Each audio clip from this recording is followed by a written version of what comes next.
नमस्कार दोस्तों, civil exam study में आप सभी का स्वागत है। दोस्तों, आज 21 अप्रैल और इसकी 21 अप्रैल से करंट अफेयर्स के कुछ महत्वपूर्ण टॉपिक होंगे जिनके बारे में डिस्कस करेंगे और उससे रिलेटेड जो भी फैक्ट्स होंगे उनके बारे में भी जानेंगे। ठीक है, जो कि क्या है, UPSC plus all state exams के लिए बहुत ही उपयोगी हो सकती है। ठीक है, तो डेली करंट अफेयर्स की जो महत्वपूर्ण टॉपिक होती हैं प्रीलिम्स यानी प्रारंभिक परीक्षा UPSC plus all state exams के लिए, तो उनको डिस्कस किया जाता है। ठीक है, तो चलिए देखते हैं, प्लेलिस्ट भी बना रखी है तो पिछली वीडियो देख सकते हैं। तो चलिए देखते हैं आज के वीडियो की पहली यानी 21 अप्रैल की करंट अफेयर्स की पहली टॉपिक क्या है। ठीक है, और अगर अगली वीडियो देखने के लिए सिविल एग्जाम स्टडी को जरूर सब्सक्राइब करें। चलिए देखते हैं आज की वीडियो का पहला टॉपिक क्या है कि करतारपुर साहिब। जानते हैं इसके बारे में कि हाल ही में भारत ने पाकिस्तान से कहा कि 19 अप्रैल 2020 को आए तूफान के कारण 19 अप्रैल 2020 को आए तूफान के कारण क्षतिग्रस्त हुए करतारपुर साहिब गुरुद्वारे के परिसर का पुनर्निर्माण एवं मरम्मत की जाए यानी कराया जाए। किसने कहा? भारत ने कहा पाकिस्तान को। ठीक है, और कहाँ पे ये गुरुग्राम जो है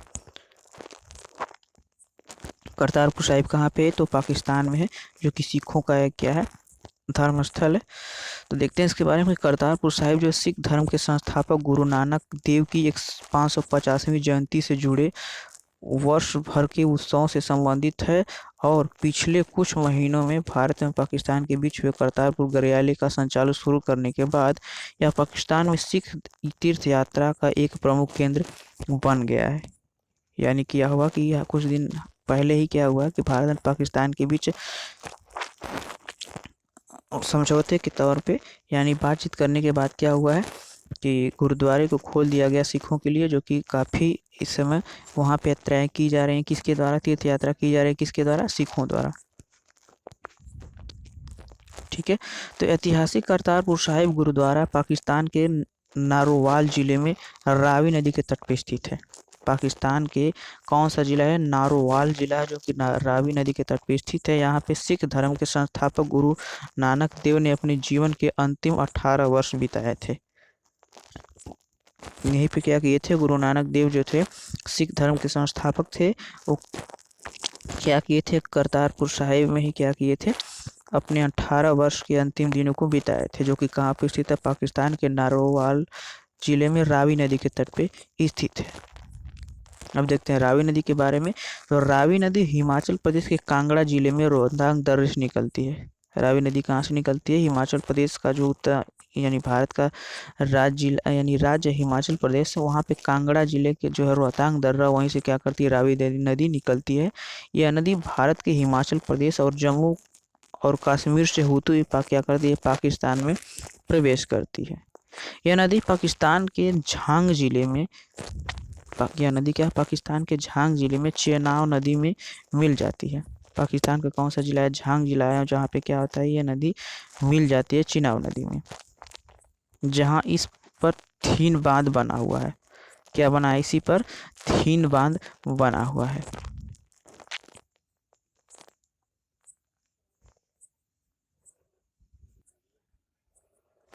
यह पंजाब क्षेत्र जो पंजाब का अर्थ यानी 5 नदियों से संबंधित है, में सिंधु नदी प्रणाली की 6 नदियों में से एक है। भारत पाकिस्तान के बीच सिंधु जल संधि के तहत रावी का पानी भारत को आवंटित किया गया है। भारत पाकिस्तान के बीच सिंधु जल संधि के तहत जो क्या है, रावी नदी का पानी जो भारत को आवंटित किया गया है। पाकिस्तान में स्थित यह गुरुद्वारा जो है कौन सा?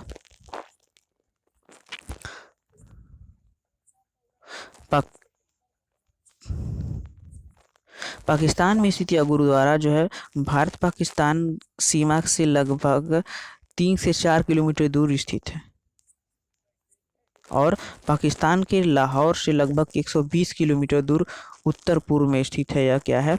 स्थान। वर्ष 1999 में गुरुद्वारे की मरम्मत और बहाली के बाद इसे तीर्थयात्रियों के लिए खोला गया। कब? 1999 में गुरुद्वारे की मरम्मत और बहाली के बाद इसे तीर्थयात्रियों के लिए खोला गया और तब से सिख जत्थे नियमित रूप से यहाँ आते जाते रहते हैं। अब बात करते हैं अगले टॉपिक के, क्या है एकीकृत रोग निगरानी कार्यक्रम।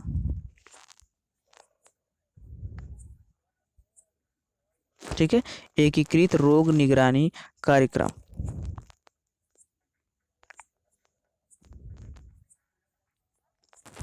ठीक है, क्या है एकीकृत रोग निगरानी कार्यक्रम यानी इंटीग्रेटेड डिजीज सर्विलांस। ठीक है, सर्विलांस प्रोग्राम। तो देखते हैं क्या है कि 19 अप्रैल 2020 को G20 देशों के स्वास्थ्य मंत्रियों की एक वीडियो कॉन्फ्रेंस के दौरान भारत ने बताया कि एकीकृत रोग निगरानी कार्यक्रम जो महामारी, ठीक है, यानी integrated disease service launch programme यानी IDSP जो महामारी प्रणव रोगों के लिए एक राष्ट्रव्यापी निगरानी प्रणाली है को कोविड-19 से निपटने के लिए सक्रिय कर दिया गया है। क्या कर दिया, इसको सक्रिय कर दिया गया है तथा इसे विशेष डिजिटल इनपुट के साथ और मजबूत किया जा रहा है। क्या किया जा रहा है, यानी इसको डिजिटल इनपुट के साथ और भी क्या मजबूत किया जा रहा है। अब देखते हैं इसके मुख्य बिंदु के बारे में। नहीं, स्वास्थ्य एवं परिवार कल्याण मंत्री ministry of health and family affairs की पहल की एक पहल है जिसकी शुरुआत 2004 में विश्व बैंक ने वर्ल्ड बैंक की सहायता से की गई थी। ये किसकी पहल है, स्वास्थ्य एवं परिवार कल्याण मंत्रालय की जो एक पहल है जिसकी शुरुआत कब 2004 में किसकी सहायता से की गई थी, विश्व बैंक की सहायता से की गई थी। इसका उद्देश्य क्या है, इसका उद्देश्य जो है रोगों को की प्रवृत्ति पर नज़र रखने हेतु महामारी प्रणों के रोगों के लिए विकेंद्रीकृत रोग प्रयोगशाला आधारित IT आधारित रोग निगरानी प्रणालियों को मजबूत करना है, इसका उद्देश्य है। प्रशिक्षित रैपिड रिस्पॉन्ड टीम यानी के माध्यम से शुरुआती चरण में प्रकोपों का पता लगाना एवं प्रक्रिया देना, इसका उद्देश्य है।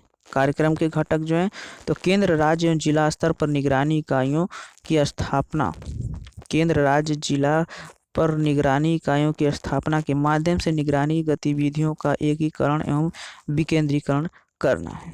मानव संसाधन विकास हेतु जो है रोग निगरानी के सिद्धांतों पर राज्य एवं जिला निगरानी अधिकारियों, रैपिड रिस्पांस टीम एंड अन्य मेडिकल तथा पैरामेडिकल स्टाफ का प्रशिक्षण करवाना है, इसका उद्देश्य।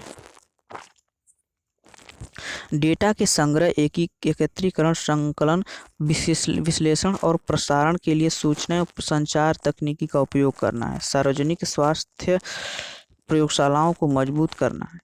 जूनोटिक रोगों के लिए अंतर क्षेत्रीय समन्वय स्थापित करना है। ठीक है, अब देखते हैं अगला क्या है कि मुक्त राज्य यानी कोविड-19 मुक्त राज्य यानी कोविड-19 फ्री स्टेट का मतलब क्या है। तो देखते हैं कि 19 अप्रैल 2020 को क्या हुआ, भारतीय राज्य गोवा कोविड-19 मुक्त राज्य बन गया है। कौन सा राज्य, गोवा कोविड-19 मुक्त राज्य बन गया है। यानी गोवा में 3 अप्रैल 2020 को कोविड-19 से संबंधित कोई नया केस सामने नहीं आया। परिमाणतः गोवा देश का पहला ग्रीन जोन राज्य बन गया है। कौन सा राज्य, ग्रीन जोन राज्य बन गया गोवा भारत का। गौरतलब है कि कोविड-19 से निपटने के लिए भारत सरकार ने क्या किया है, देश के जिलों को अब तक 3 श्रेणियों में वर्गीकृत किया है। कितने श्रेणियों में, 3 श्रेणियों में वर्गीकृत किया है। संवेदनशील जिले यानी हॉटस्पॉट डिस्ट्रिक्ट हैं जहां कोविड-19 से संबंधित पॉजिटिव मामलों की संख्या अधिक दर्ज की गई है, ये पहले जिले हैं। दूसरा है कि गैर संवेदनशील जिले जहां पर कोविड-19 से संबंधित पॉजिटिव मामलों की संख्या कुछ कम दर्ज की गई है। और ग्रीन जोन वो है जहां कुछ समय से कोविड-19 से संबंधित पॉजिटिव मामले की कोई उपस्थिति दर्ज नहीं की गई है। उल्लेखनीय है कि तटीय राज्य गोवा में कोविड-19 से संबंधित कुल 7 पॉजिटिव मामले आए थे जिन्हें चिकित्सकों की देखरेख में क्वारंटाइन कर दिया गया था। अब देखते हैं गोवा के बारे में कुछ महत्वपूर्ण तथ्य है। तो देखिए, गोवा कोंकण के रूप में उल्लेखित क्षेत्र के अंतर्गत भारत के दक्षिण पश्चिम तट पर स्थित एक क्या है, राज्य है। भारत का पश्चिमी घाट भौगोलिक रूप से गोवा के गोवा को दक्कन उच्च भूमि से पृथक करता है। यह उत्तर में महाराष्ट्र में पूर्व एवं दक्षिण में कर्नाटक तथा पश्चिम में अरब सागर से घिरा हुआ है। गोवा जो है उत्तर में महाराष्ट्र से, पूर्व एवं दक्षिण में किससे, कर्नाटक तथा पश्चिम में अरब सागर से घिरा हुआ है गोवा राज्य। वर्ष 1947 में भारत की स्वतंत्रता के पश्चात 19 दिसंबर 1961 को भारत तो आज़ाद हुआ 1947 में, 1947 में, लेकिन उसके पश्चात क्या हुआ कि 19 दिसंबर 1961 को भारतीय सेना के ऑपरेशन विजय के तहत गोवा, दमन और द्वीपों का भारतीय संघ में विलय हो गया, जिसके बाद इन तीनों क्षेत्रों का केंद्र शासित प्रदेश के रूप में गठन किया गया।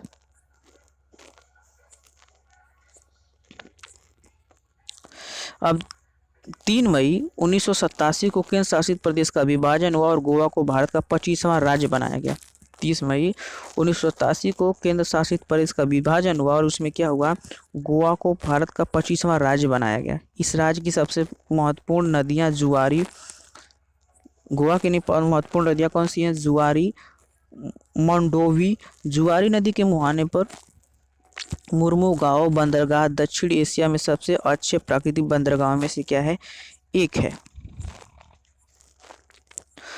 अब अगली टॉपिक देखते हैं और सिविल ज्योमेट्री के साथ बनने के लिए जरूर सब्सक्राइब करें अगली वीडियो देखने के लिए। तो चलिए देखते हैं अगली टॉपिक क्या है कि post intensive care syndrome. Post intensive care syndrome क्या है, इसके बारे में देखते हैं कि हाल ही में कुछ दिनों में कोविड-19 के कारण जो लोग आईसीयू में भर्ती हुए हैं उनमें कई रोगी आईसीयू से निकलने के बाद पोस्ट इंटेंसिव केयर सिंड्रोम से ग्रसित हो रहे हैं। क्या है पोस्ट जो है इंटेंसिव केयर सिंड्रोम क्या है, तो इस सिंड्रोम से ग्रसित रोगी में कुछ शारीरिक, वैचारिक एवं मानसिक गिरावट देखने को मिलती है। ऐसे रोगियों को न्यूरोमस्कुलर कमजोरी का अनुभव हो सकता है, अर्थात उसे चलने फिरने में परेशानी हो सकती है। मनोवैज्ञानिक विकलांगता किसी व्यक्ति में अवसाद, चिंता अभिघात के बाद तनाव विकार के रूप में उत्पन्न हो सकता है। यानी मनोवैज्ञानिक विकलांगता किसी व्यक्ति में अवसाद, चिंता, अभिघात के बाद तनाव विकार के रूप में उत्पन्न हो सकती है। इसके लक्षण क्या हैं, PICS के सर्वाधिक सामान्य लक्षण दुर्बलता, थकान, चलने फिरने में कष्ट, चिंता, अवसाद, यौन अक्षमता, अनिद्रा आदि हैं। गौरतलब है कि उपरोक्त लक्षण जो लाभ के पश्चात कुछ महीने या वर्षों तक रोगी में मौजूद रहते हैं। पोस्ट इंटेंसिव केयर सिंड्रोम का कारण क्या है, तो देखते हैं इसका कारण क्या है कि यदि कोई रोगी बहुत दिनों तक कृत्रिम श्वास प्रणाली के सहारे रहता है तो उसे रेस्पिरेशन हो जाता है। यदि कोई भी व्यक्ति ऑक्सीजन जो है कृत्रिम रूप से ऑक्सीजन के लेकर चलता रहता है तो क्या उसे क्या रेस्पिरेशन हो जाता है और साथ ही कई अंग निष्क्रिय हो जाते हैं। उल्लेखनीय है कि कृत्रिम श्वास प्रणाली पर रहने वाले 33% रोगियों की मांसपेशियां दुर्बल हो जाती हैं। क्या हो जाती हैं, कृत्रिम श्वास प्रणाली लेकर रहने वाले लोगों की 33% रोगियों की मांसपेशियां दुर्बल हो जाती हैं। इस स्थिति को आईसीयू से उत्पन्न मांसपेशी दुर्बलता कहा जाता है।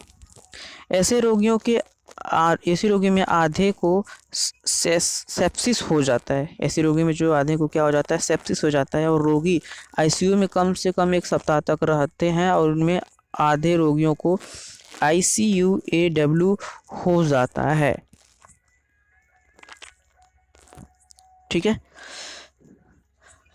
ICU से निकलने वाले रोगियों में 30 से 80% को संज्ञानात्मक कार्यों के निष्पादन में कठिनाइयां होती हैं। क्या होती हैं कि ICU से निकलने वाले रोगियों में क्या होता है, 30 से 80% लोगों में संज्ञानात्मक कार्यों के निष्पादन में कठिनाइयां होती है तथा मानसिक स्वास्थ्य में गिरावट एवं अनिद्रा जैसी बीमारियां देखने को क्या है मिलती हैं। क्या होती है, निद्रा जैसी बीमारियां देखने को मिलती हैं।